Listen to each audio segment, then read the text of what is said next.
ನಮಸ್ಕಾರ ವೀಕ್ಷಕರೇ, ನಾನು ನಿಮ್ಮ ಗಿರಿಧರ ಭಟ್. ನೋಡಿ, ವಯಸ್ಸಾಗ್ತಾ ಇದ್ದ ಹಾಗೆ ಕೆಲವೊಬ್ಬರಲ್ಲಿ ಅಸಾಧ್ಯವಾದಂಥ ಒಂದು ನೋವುಗಳು ಕಾಣ್ತಾ ಇರ್ತದೆ. ಕೀಲು ನೋವು, ಮೊಣಕೈ ನೋವು, ಕಾಲು ನೋವು, ತಲೆನೋವು. ಕೆಲವೊಬ್ರಿಗೆ ಏನಂತಂದರೆ ಪಾದದಲ್ಲಿ ಅಸಾಧ್ಯವಾಗಿ ಉರಿ ದೇಹ ಪೂರ್ತಿ ಉರಿ ಆಗ್ತಾ ಇರುತ್ತೆ. ಅದು ಸಮಸ್ಯೆ ಸಾವಿರಾರು ವಿಚಾರಗಳಿಗೆ ಬರ್ಬೋದು, ಅಥವಾ ದೈಹಿಕವಾದಂಥ ನ್ಯೂನ್ಯತೆ, ಅಥವಾ ಕೆಲವೊಂದು ದೋಷಾದಿಗಳಿಂದನೂ ಬರುತ್ತೆ, ಅಥವಾ ಆರೋಗ್ಯಕರವಾದಂಥ ವ್ಯತ್ಯಾಸಗಳಿಂದನೂ ಸಹ ಇಂಥ ಸಮಸ್ಯೆಗಳು ಬರ್ಬೋದು. ಅದು ಬೇರೆ ಬೇರೆ ವಿಷಯ, ಅದನ್ನು ಮುಂದೆ ನೋಡೋಣ. ಇಂಥ ಅಸಾಧ್ಯವಾದ ನೋವುಗಳು ಯಾವ ಮನುಷ್ಯನ ಪ್ರಕೃತಿಗೆ ವಿರುದ್ಧವಾಗಿ ಅವನ ಒಂದು ದೈಹಿಕವಾದಂತಹ ಚಟುವಟಿಕೆ ಅವನ ಒಂದು ನಿಯಂತ್ರಣದಲ್ಲಿ ಬರೋದಿಲ್ಲ. ಸುತ್ತೊಡೆಯೋದು, ತಲೆ ಸುತ್ತಾಗೋದು, ಒಂಥರ ದಿನ ಬೀಳೋದು, ಹೇಳಲಿಕ್ಕೆ ಸಾಧ್ಯ ಆಗೋದಿಲ್ಲ, ಅಥವಾ ನಿದ್ರೆ ಬರದೇ ಇರೋದು, ಅಥವಾ ನೋವು, ಕೀಲು ನೋವು, ಮೊಣಕೈ ನೋವು, ಭಾಗದಲ್ಲಿ ದೇಹದ ಭಾಗಗಳಲ್ಲಿ ಸಮಸ್ಯೆ, ತಲೆಯಲ್ಲಿ ಕೂದಲು ಉದುರೋದು, ಇವೆಲ್ಲ ಬಹಳಷ್ಟು ವಿಚಾರಗಳನ್ನು ನಾವು ನೋಡ್ತಾ ಇರ್ತೀವಿ. ಸಾಕಷ್ಟು ಆಸ್ಪತ್ರೆ ಏನದು ತೋರಿಸಿ ಸ್ಕ್ಯಾನಿಂಗು ಮತ್ತೊಂದು ಎಲ್ಲ ಮಾಡಿದರೂ ಕೂಡ ನಾರ್ಮಲ್ ಆಗಿರ್ತಾರೆ, ಆದರೆ ಸಮಸ್ಯೆಗೆ ಪರಿಹಾರ ಮಾತ್ರ ಸಿಗೋದಿಲ್ಲ. ಇಂತಹ ಒಂದು ಸನ್ನಿವೇಶದಲ್ಲಿ ಆಯುರ್ವೇದಿಕ್ಕೋ ಮತ್ತೊಂದು ಎಲ್ಲವೂ ಸಹ ಪ್ರಯತ್ನ ಮಾಡಿರ್ತಾರೆ. ಯಾಕಂದರೆ ಅವ್ರಿಗಾಗುವಂಥದ್ದು ಅವ್ರಿಗೆ ದೊಡ್ಡದು.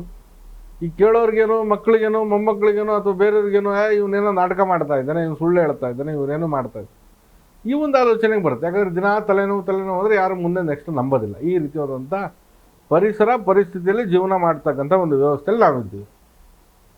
ಇರಲಿ, ಇಂಥ ಅಂಗಾಂಗ ನೋವು, ಅಶಕ್ತಿಯಂತಹ ವಾತಾವರಣಗಳಿಗೆ ಈ ತೈಲವನ್ನು ತಾವು ಹಚ್ಕೊಳ್ಳುವಂಥ ಒಂದು ವ್ಯವಸ್ಥೆ ಮಾಡಿ.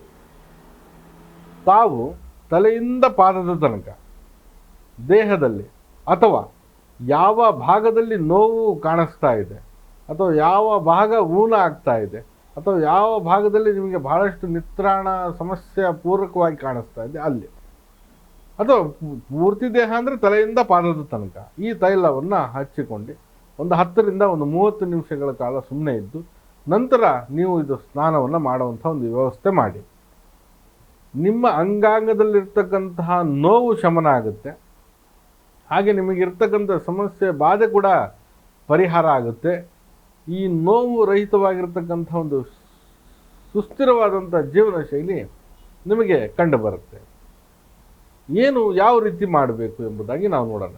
ನೋಡಿ, ಮೊದಲನೇದಾಗಿ 3 ತೈಲಗಳನ್ನು ತೆಗೆದುಕೊಳ್ಳಿ. ನೀಲಗಿರಿ, ಹಾಗೆ ಕೊಬ್ಬರಿ ಮತ್ತು ಕುಸುಬೆ. 3 ತೈಲಗಳನ್ನು ಜ್ಞಾಪಕ ಇಟ್ಕೊಳ್ಳಿ. ನೀಲಗಿರಿ, ಕೊಬ್ಬರಿ ಎಣ್ಣೆ, ಕುಸುಬೆ, ಈ 3 ತೈಲವನ್ನು ಸಹ ಸಮ ಪ್ರಮಾಣದಲ್ಲಿ ಮಿಕ್ಸ್ ಮಾಡಿ.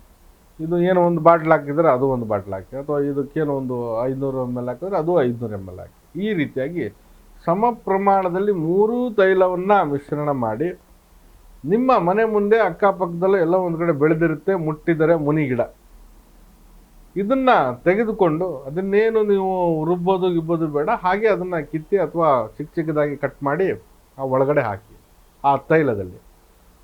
ಈ ಸಂಪೂರ್ಣವಾಗಿ ಅದು ಅದರ ಒಂದು ಅವಶೇಷ ಅಥವಾ ಅದರ ಒಂದು ಪ್ರಕೃತಿ ಏನಿದೆ ಅದು ಆ ತೈಲದಲ್ಲಿ ಬಿಡುಗಡೆ ಆಗಬೇಕು.